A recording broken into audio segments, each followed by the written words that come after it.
ATS ਨੂੰ अच्छी ਇਹਦੀ फीडबैक मिली कि आ ढक्कन अच्छा है, इथों ना तो पानी पींदा है, ना मिट्टी कट्टा, ना तेल रुड़दा है, ना गंदा होंदा है। लेकिन कुछ लोगों ने मजीद राय दी कि आ ढक्कन जिहड़ा है ना वो लाक वाला होना चाहिए।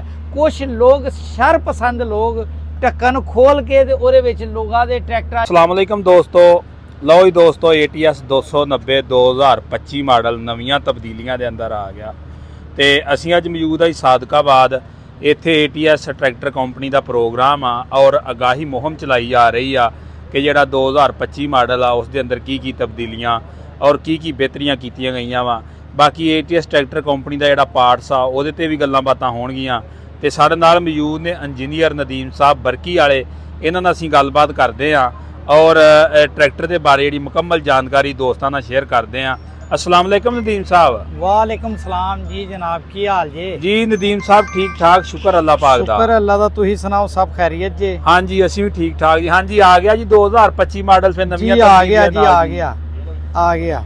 अच्छा साडे दोस्तां नूं इहदियां जिहड़ियां तब्दीलियां कीतियां गईयां वा जी, इन्हां दे बारे थोड़ी इन्फॉर्मेशन दिओ और इस दे नाल जिहड़ा ज़िमीदार नूं की इस दा इन्हां तब्दीलियां दा फायदा हो सकेगा, को थोड़ी जी इन्फॉर्मेशन दिओ जी। सब तो पहले आ जिन्नियां तब्दीलियां कीतियां गईयां है ना, आ सारिया ही जिमीदार दे कहण ते कीतियां गईयां। जो पिछले एक साल दे विच लोगां ने सानू फीडबैक दिता कि यानी कि इत्थे इत्थे आ चीज़ दा सानू इशू आ रहा है। बाकी आ मॉडल ते माशाअल्लाह इंग्लैंड दा ही है, इंग्लैंड दा ही 290 मॉडल सी, उसे नू ही कापी करके ते ATS ने 290 बनाया। लेकिन वक्त के नाल नाल चीज़ों को तब्दील करना पैंदा है और च मजीद जिस तरह लोगों की जो ज़रूरत होंदी है और रिक्वायरमेंट की जाती है। देखा जाता जिस तरह देखो ना आ शील्ड 265 नूं 135 नूं 165 नूं किसी नूं आ शील्ड नहीं सी आती। आ सब तो पहले आ शील्ड 290 दे विच डिज़ाइन करवाई। डिज़ाइन करवा के मैं कंपनी नूं दस्सिया कि आ शील्ड लाओ, जिहड़े ड्राइवर या ऑपरेटर इनू चलाते हैं उहदे पैरों नूं गर्म हवा पैंदी है। तो कंपनी ने आ राय नूं मान लिता, उन्होंने इत्थे शील्ड लाई। लेकिन हुण नवे मॉडल च उस शील्ड नूं होर मोटा ते होर चौड़ा किया गया और तुसी देखिया सब तो पहले आ शील्ड ATS 290 ने लाई और इनू देखते हुए एक अच्छी चीज़ नूं समझते हुए दूसरिया कंपनियां ने भी आ शील्ड ला दी। ठीक है, उस तो बाद आ जिहड़े ढक्कन दे उत्ते ATS ने ढक्कन आ चूड़ी वाला लाया, जिहदी वजह नाल आ बड़ी इनू ATS नूं अच्छी इहदी फीडबैक मिली कि आ ढक्कन अच्छा है, इथों ना तो पानी पींदा है, ना मिट्टी कट्टा, ना तेल रुड़दा है, ना गंदा होंदा है। लेकिन कुछ लोगों ने मजीद राय दी कि आ ढक्कन जिहड़ा है ना वो लाक वाला होना चाहिए। कुछ लोग शर पसंद लोग ढक्कन खोल के ते उहदे विच लोगां दे ट्रैक्टरां च मिट्टी कट्टा जां रेत पा देंदे। आ मेरा भी तजर्बा है क्योंकि मेरे वालद साहब 1967 तो आ काम कर रहे और माशाअल्लाह 28 साल तो मनु भी ऐसे फील्ड च हो गया। तो आ ढक्कन लाने नाल है कि इंजन जिहड़ा है ना सेफ हो गया, चाबी नाल ही खुलेगा तो इहदे च तेल पाएगा। फिर उस तो अलावा दूसरे नंबर ते आ फिल्टर जिहड़े आ, इंग्लैंड का जिहड़ा मॉडल सी उहनूं एक फिल्टर सी, क्योंकि साढ़े इत्थे तेल का म्यार अच्छा नहीं है, लिहाजा कंपनी ने वो फिल्टर तो उधर बाडी लगी रहन दी, नाल एरे विच डबल फिल्टर कर देते। ठीक है, उस तो अलावा कुछ क्लाइंट ऐसा करते ही कि आ जिहड़ी शील्ड सी आ इथों तक सी इंग्लैंड के मॉडल की, वो कहते एरे नाल हवा जिवें आंदी है पिछे ते हवा दे नाल तूड़ी और मिट्टी घट्टा जिहड़ा है वो ऑपरेटर नूं पैंदा है। उहदे वास्ते इस शील्ड नूं लंबा किया जाए और लिहाजा नवे मॉडल च ए शील्ड नूं लंबा कर दिता गया, 2 काबलियां दी बजाय इनू 3 काबलियां दे। यानी कि जो भी राय दी गई और ते पूरी वर्किंग की गई। जिमीदार की गल नूं एवें सुटिया नहीं गया। नहीं तो अज तो 1.5-2 साल पहले दा दौर अगर कोई बंदा किसी नूं कहंदा सी ना कि आ ढक्कन बदल दो तो कहते नहीं जी असी नहीं बदल सकते, आ तो साडा ओरिजिनल डिज़ाइन है। लेकिन आ ATS के आने नाल एक नवा माहौल पैदा होया, एक नवी फजा पैदा हुई। कंपनियां जिमीदार की सुनन लग पई। इहो ही ATS की बड़ी वड्डी बहादरी है। ਔਰ ਇਹਦੇ ਵਿੱਚ ਹੁਣ ਬਾਕੀ ਮੈਂ ਚੀਜ਼ਾਂ ਵੱਲ ਤੁਹਾਡੇ ਵੱਲ ਆਏਗਾ। ਆ ਪਾਇਦਾਨ ਦੇਖੋ, ਆ ਪਾਇਦਾਨ ਕਿੰਨਾ ਚੌੜਾ ਹੈ। ਇੱਥੇ ਤੁਸੀਂ ਇੰਚੀ ਟੇਪ ਨਾਲ ਤੇ ਨਹੀਂ ਨਾਪ ਸਕਦੇ, ਮੈਂ ਤੁਹਾਨੂੰ ਆ ਹੱਥ ਰੱਖ ਕੇ ਦੱਸਣਾ। 15 ਇੰਚ ਮੇਰੇ ਅੰਦਾਜ਼ੇ ਦੇ ਹਾਂਜੀ, ਮੁਤਾਬਕ 15-14 ਇੰਚ ਦੀ ਚੌੜਾਈ ਹੈ। ਔਰ ਪੈਡਲ ਲੋਕ ਰਿਕੁਆਇਰ ਕਰਦੇ ਸੀ, ਲੋਕਾਂ ਦੀ ਰਿਕੁਆਇਰਮੈਂਟ ਸੀ ਕਿ ਪੈਡਲ ਫਰੰਟ ਤੇ ਜਾਣ, ਤੇ ਲਿਹਾਜ਼ਾ ਇਹਦੇ ਪੈਡਲ ਵੀ ਬਦਲ ਦਿੱਤੇ ਗਏ। ਉਸ ਤੋਂ ਇਲਾਵਾ ਆ ਵੋਟਰਸ ਇਹਨੂੰ ਵੀ ਬਿਹਤਰ ਕੀਤਾ ਗਿਆ ਹੈ। ਠੀਕ ਹੈ, ਮਰਗਾੜ ਔਰ ਸ਼ੋ ਇਹਦੀ ਮੈਂ ਆਲਰੇਡੀ ਤੁਹਾਨੂੰ ਆ ਦਿਖਾ ਚੁੱਕਾ ਹੈ ਕਿ ਇਹਦੀ ਸ਼ੋ ਤੇ ਮਰਗਾੜ ਐਡੀ ਹੈਵੀ ਹੈ। ਆ ਦੇਖੋ, ਸ਼ੋ ਤੋਂ ਫੜ ਕੇ ਪੂਰਾ ਤੁਸੀਂ ਟਰੈਕਟਰ ਹਿਲਾਓ, ਕਿਸੇ ਕੰਪਨੀ ਦਾ ਪਾਕਿਸਤਾਨੀ ਟਰੈਕਟਰ ਤੁਸੀਂ ਸ਼ੋ ਤੋਂ ਫੜ ਕੇ ਮੈਨੂੰ ਹਿਲਾ ਕੇ ਦੱਸੇ ਕੋਈ ਬੰਦਾ ਨਹੀਂ ਹਿਲਦਾ। ਅਗਰ ਸ਼ੋ ਤੋਂ ਫੜ ਕੇ ਤੁਸੀਂ ਟਰੈਕਟਰ ਪੂਰਾ ਹਿਲਾਓਗੇ, ਸ਼ੋ ਹੀ ਲੱਥ ਕੇ ਤੁਹਾਡੇ ਹੱਥ 'ਚ ਆ ਜਾਏਗੀ। ਕਿਉਂ? ਸ਼ੋ ਦੇ ਬ੍ਰਾਕਟ ਹਲਕੇ, ਸ਼ੋ ਦੀ ਗੇਜ ਹਲਕੀ, ਉਹਦੇ ਵਿੱਚ ਸ਼ੋ ਜਿਹੜੀ 18 ਗੇਜ ਦੀ ਹੈ, ਇਹਦੇ ਵਿੱਚ ਸ਼ੋ ਵੀ ਮਰਗਾੜ ਵੀ ਇਸੇ ਤਰ੍ਹਾਂ ਆ ਮਰਗਾੜ ਆ। ਆ ਹੁਣ ਉੱਤੇ ਜਿਹੜਾ ਮਰਗਾੜ ਲੱਗਾ ਆ ਦੇਖੋ, ਇਹਨੂੰ ਉੱਥੋਂ ਵੀ ਫੜ ਕੇ ਤੁਸੀਂ ਖਲਾਓ, ਗੱਡੀ ਨੂੰ ਪਾਏਦਾਰ ਔਰ ਮਜ਼ਬੂਤੀ ਵੱਲ ਲਿਆਇਆ ਗਿਆ। ਇਹ ਹੁਣ ਮਾਰਕੀਟ 'ਚ ਕੰਪੀਟੀਸ਼ਨ ਹੈ।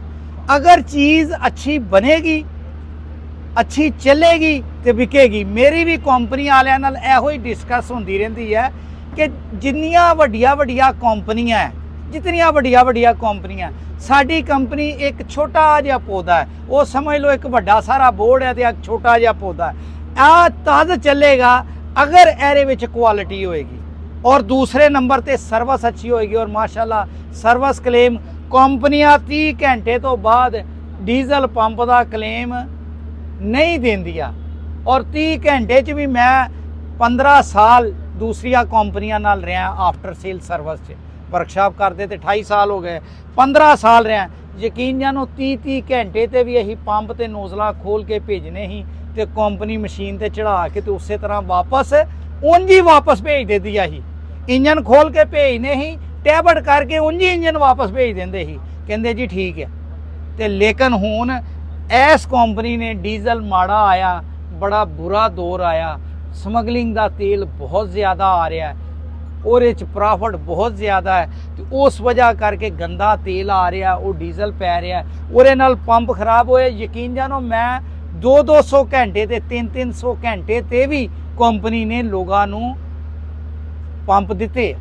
ਆ ਮੇਰੇ ਮੁਸ਼ਾਹਦੇ 'ਚ ਆਇਆ, ਹਾਲਾਂਕਿ ਬੁੱਕ 'ਚ ਲਿਖਿਆ ਹੋਇਆ ਹੈ 30 ਘੰਟੇ ਤੋਂ ਬਾਅਦ ਡੀਜ਼ਲ ਪੰਪ ਦਾ ਕਲੇਮ ਨਹੀਂ, ਔਰ ਕੋਈ ਕੰਪਨੀ ਨਹੀਂ ਦਿੰਦੀ। ਲੇਕਿਨ ਚੂੰਕਿ ਕੰਪਨੀ ਨਵੀਂ ਹੈ, ਕੰਪਨੀ ਨੇ ਆਪਣੀ ਪ੍ਰੋਡਕਟ ਨੂੰ ਚਲਾਉਣਾ ਸੀ, ਜ਼ਿਮੀਦਾਰ ਨੂੰ ਖੁਸ਼ ਕਰਨਾ ਸੀ, ਤਾਂ ਕਿ ਇੱਕ ਬੰਦੇ ਦਾ ਟਰੈਕਟਰ ਇੱਕ ਸਹੀ ਚੱਲੇਗਾ ਨਾ ਤੇ ਉਹ ਹੋਰ ਵੀ ਟਰੈਕਟਰ ਖਰੀਦੇਗਾ। ਅਗਰ ਸਹੀ ਨਹੀਂ ਚੱਲੇਗਾ ਤੇ ਹੋਰ ਟਰੈਕਟਰ ਨਹੀਂ ਲਏਗਾ। ਅਗਰ ਉਹਦੇ ਉੱਤੇ ਆਪਰੇਟਰ ਬੈਠੇਗਾ, ਉਹਦੇ ਪੈਰ ਨਹੀਂ ਸੜਨਗੇ, ਉਹਦਾ ਸਟੀਅਰਿੰਗ ਨਰਮ ਚੱਲੇਗਾ, ਉਹਦੀਆਂ ਬ੍ਰੇਕਾਂ ਨਰਮ ਹੋਣਗੀਆਂ, ਤੇ ਉਹ ਦੂਸਰਾ ਟਰੈਕਟਰ ਵੀ ਖਰੀਦੇਗਾ। ਅਗਰ ਟਰੈਕਟਰ ਐਸਾ ਹੋਏ ਕਿ ਆਪਰੇਟਰ ਬੈਠੇ ਤੇ ਸ਼ਾਮ ਨੂੰ ਕਲੱਚ ਨਾਲ ਉਹਦੀ ਲੱਤ ਪੀੜ ਕਰਨ ਲੱਗ ਪਏ, ਜਾਂ ਬ੍ਰੇਕਾਂ ਮਾਰ ਕੇ ਪੈਰ ਦੂਸਰੀ ਲੱਤ ਪੀੜ ਕਰਨ ਲੱਗ ਪਏ, ਉਹਨੇ ਕਹਿਣਾ, ਮਾਲਕ ਨੂੰ ਕਹਿਣਾ ਮੈਂ ਤੇ ਆ ਟਰੈਕਟਰ ਨਹੀਂ ਚਲਾਣਾ, ਮੈਂ ਦੂਜਾ ਚਲਾਣਾ। ਮਾਲਕ ਦੂਜਾ ਟਰੈਕਟਰ ਕਿਸ ਤਰ੍ਹਾਂ ਖਰੀਦ ਸਕਦਾ? ਨਹੀਂ ਖਰੀਦ ਸਕਦਾ। ਲਿਹਾਜ਼ਾ ਇਹਦੇ ਬ੍ਰੇਕ ਪੈਡਲ ਵੀ ਜਿਹੜੇ ਆ ਉਹ ਵੀ ਫਰੰਟ ਤੇ ਕੀਤੇ ਗਏ ਆ, ਉਹਨਾਂ ਨੂੰ ਵੀ ਸੌਫਟ ਕੀਤਾ ਗਿਆ। ਹੋਣਗੇ ਮਕੈਨੀਕਲ, ਲੇਕਿਨ ਪੈਡਲ ਨਰਮ ਹੋਣ ਤਾਂ ਕਿ ਬ੍ਰੇਕ ਈਜ਼ੀ ਲੱਗੇ। ਇੱਕ ਹਲਕੇ ਜੇ ਜਿਸਮ ਵਾਲਾ ਬੰਦਾ ਵੀ, ਜਿਹੜਾ ਕੋਈ 50 ਕਿਲੋ ਵੀ ਵਜ਼ਨ ਹੋਏ, ਉਹ ਵੀ ਬ੍ਰੇਕ ਲਾ ਲਏ।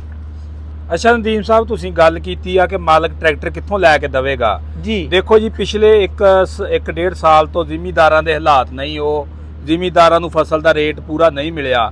ਆਇਆ ਕਿ ਇਹਦੇ ਨਾਲ ਤੁਹਾਡੀ ਇੰਡਸਟਰੀ ਔਰ ਟਰੈਕਟਰ ਇੰਡਸਟਰੀ ਤੇ ਵੀ ਕੋਈ ਜਿਹਦਾ ਫਰਕ ਪਿਆ ਵਾ? ਜੀ ਖਬਰਾਂ ਆ ਰਹੀ ਹੈ ਜੀ, ਟਰੈਕਟਰ ਦੀ ਸੇਲ 35% ਰਹਿ ਗਈ। ਮੈਂ ਕਹਿੰਦਾ ਸਰਾਸਰ ਝੂਠ ਹੈ। ਕਹਿੰਦੇ ਜੀ ਨਵੀਆਂ ਖਬਰਾਂ ਆ ਰਹੀ ਹੈ, ਟਰੈਕਟਰ ਇੰਡਸਟਰੀ ਦੀ ਜਿਹੜੀ ਨਾ, ਜ਼ਿਮੀਦਾਰ ਦੀ ਕਣਕ ਦੀ ਫਸਲ ਨਾ ਹੋਣ ਨਾਲ ਟਰੈਕਟਰ ਦੀ ਸੇਲ 35% ਰਹਿ ਗਈ। ਮੈਂ ਕਹਿੰਦਾ ਸਿਰੇ ਤੋਂ ਝੂਠ ਹੈ। ਆ ਕਹਿੰਦੇ ਨਾ 35% ਘਟ ਗਈ, ਮੈਂ ਕਹਿੰਦਾ 35% ਰਹਿ ਨਹੀਂ ਗਈ।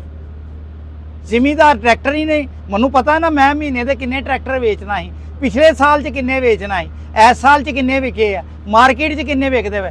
35% ਵੀ ਟਰੈਕਟਰ ਨਹੀਂ ਵਿਕਦਾ ਪਿਆ। ਜਿਹੜੇ ਕਹਿ ਰਹੇ 35% ਘੱਟ, ਉਹ ਵੀ ਗਲਤ ਜੇ।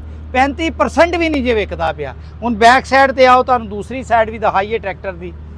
ਆ ਜਾਓ।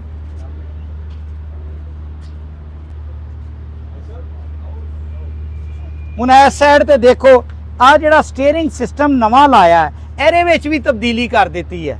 ਪਹਿਲੇ ਇੱਥੇ ਵੀ 2 ਰਬੜ ਦੇ ਪੈਪ ਸੀ, ਉਹ ਪੈਪ ਖਤਮ ਕੀਤੇ ਗਏ ਆ, ਆ ਤੋੜੋ ਤੋੜ ਸਟੀਲ ਦੇ ਪੈਪ ਪਾਏ ਗਏ ਤਾਂ ਕਿ ਆ ਜਿਹੜਾ ਤੇਲ ਆ ਪੈਪਾਂ ਦੇ ਜ਼ਰੀਏ ਠੰਡਾ ਹੋਏ ਤੇ ਨਾਲੇ ਉਹ ਪੈਪ ਪਾਟਣ ਨਾ ਕਲੇਮ ਨਾ ਹੋਏ।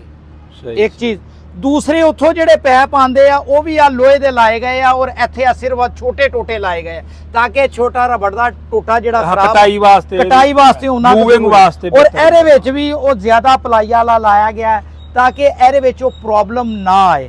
ਅੱਛਾ ਨਦੀਮ ਸਾਹਿਬ, ਇਹ ਜਿਹੜਾ ਸਿਸਟਮ ਕੀਤਾ ਗਿਆ ਵਾ ਇਹਦੇ ਨਾਲ ਤੁਸੀਂ ਸਮਝਦੇ ਮਕੈਨੀਕਲ ਦੇ ਹਿਸਾਬ ਨਾਲ ਕਿ ਜਿਹੜਾ ਪੰਪ ਵਾ ਔਰ ਜਿਹੜਾ ਅੱਗੋਂ ਜੈਕ ਵਾ ਉਹਦੀ ਲਾਈਫ ਜ਼ਿਆਦਾ ਹੋ ਜਾਏਗੀ? ਜੀ ਇਹਦੇ ਨਾਲ ਆ ਸਿਰ ਲੋਹੇ ਦੇ ਪੈਪ ਲੱਗਣ ਨਾਲ ਮੈਂ ਗਾਰੰਟੀ ਨਾਲ ਕਹਿਣਾ ਚਲਾਣਾ ਅੱਲਾ ਨੇ, ਗਾਰੰਟੀ ਮੇਰੀ ਕਰੀ, ਬੰਦੇ ਦੀ ਗਾਰੰਟੀ ਕੋਈ ਨਹੀਂ, ਚੀਜ਼ ਦੀ ਗਾਰੰਟੀ ਕੋਈ ਨਹੀਂ, ਲੇਕਿਨ ਆ ਪੈਪ ਲੱਗਣ ਨਾਲ ਏਰੀਆ ਯੂਨਿਟ ਦੀ ਸੀਲਾ ਔਰ ਪੰਪ ਦੀ ਦੋਨਾਂ ਦੀ ਲਾਈਫ ਵੱਧ ਜਾਏਗੀ ਕਿਉਂਕਿ ਜਿਵੇਂ ਤੇਲ ਠੰਡਾ ਹੋਏਗਾ। ਕਿਉਂਕਿ ਮੈਂ ਇੰਗਲੈਂਡ ਦੇ ਮਾਡਲ ਦੇਖੇ ਆ, ਉਹਨਾਂ ਨੇ ਸਟੀਅਰਿੰਗ ਜਿਹੜਾ ਹੈ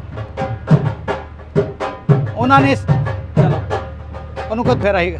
ਅੱਛਾ, ਮੈਂ ਇੰਗਲੈਂਡ ਦੇ ਮਾਡਲ ਦੇਖੇ ਆ, ਉਹਨਾਂ ਨੇ ਆ ਸਟੀਅਰਿੰਗ ਦਾ ਜਿਹੜਾ ਵਾਪਸੀ ਦਾ ਜਿਹੜਾ ਪੈਪ ਹੈ ਨਾ ਉਹ ਇੱਕ ਇਤਨਾ ਸਾ 에ਅਰ ਆਇਲ ਕੂਲਰ ਜਿਹੜਾ ਨਾ ਸਟੀਅਰਿੰਗ ਨੂੰ ਲਾ ਦਿੱਤਾ ਔਰ ਲਾ ਕੇ ਤੇ ਉਹਨੇ ਉਹ ਰੇਡੀਏਟਰ ਦੇ ਅੱਗੇ ਫਿੱਟ ਕੀਤਾ ਔਰ ਉਹ ਤੇਲ ਠੰਡਾ ਕਰਕੇ ਪੰਪ ਨੂੰ ਦਿੱਤਾ ਤਾਂ ਕਿ ਪੰਪ ਗਰਮ ਨਹੀਂ ਹੋਏਗਾ, ਪੰਪ ਦੀ ਸੀਲਾ ਨਹੀਂ ਖਰਾਬ ਹੋਣਗੀਆਂ, ਪੰਪ ਦੀ ਬਾਡੀ ਨਹੀਂ ਖਰਾਬ ਹੋਏਗੀ, ਯੂਨਿਟ ਦੀ ਸੀਲਾ ਨਹੀਂ ਹਾਰਡ ਹੋਣਗੇ। ਜਿਵੇਂ ਹੀਟ ਜ਼ਿਆਦਾ ਹੁੰਦਾ ਨਾ ਯੂਨਿਟ ਔਰ ਪੰਪ ਗਰਮ ਹੋਣ ਨਾਲ ਸੀਲਾ ਹਾਰਡ ਹੋ ਜਾਂਦੀ ਹੈ ਔਰ ਖਤਮ ਹੋ ਜਾਂਦੀ ਹੈ। ਅੱਛਾ ਨਦੀਮ ਸਾਹਿਬ, ਇਹਦੀ ਬ੍ਰੇਕ ਮਕੈਨੀਕਲ ਵਾ, ਇਹ ਮਕੈਨੀਕਲ ਕੀਤੀ ਰੱਖਣ ਦੀ ਕੀ ਵਜ੍ਹਾ? ਪਾਵਰ ਕਿਉਂ ਕੀਤੀ ਗਈ?